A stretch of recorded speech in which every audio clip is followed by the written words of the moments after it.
चराना बर्मा के दिहानी हो विष्णु के दिहानी बर्मा के दिहानी हो विष्णु के दिहानी ए बाकी बानी नारद भगवान जी हो तले छोड़ बिना चराना ए बाकी बानी नारद भगवान जी हो तले छोड़ बिना चराना ए जले गुरुदेव न ज्ञाना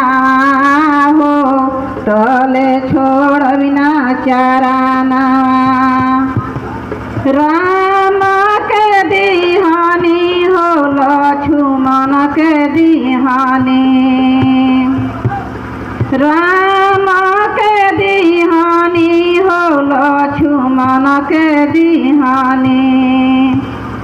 ए बाकी बानी वीर हनुमान जी हो तले छोड़ बिना चराना ए बाकी बानी वीर हनुमान जी हो तले छोड़ बिना चराना ए जले गुरुदेव न ज्ञाना हो तले छोड़ बिना चराना ए जले गुरुदेव न ज्ञाना हो तले छोड़ बिना चराना संत लोक दिहानी हो बहिनी लोक दिहानी संत लोक दिहानी हो बहिनी लोक दिहानी ए बाकी बड़े दुनिया जहाना हो तले छोड़ बिना चराना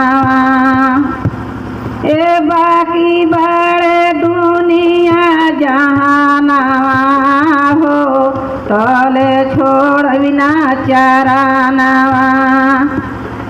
जले गुरुदेव न ज्ञाना हो तले छोड़ बिना चराना ए जले गुरुदेव न ज्ञाना हो तले छोड़ बिना चराना।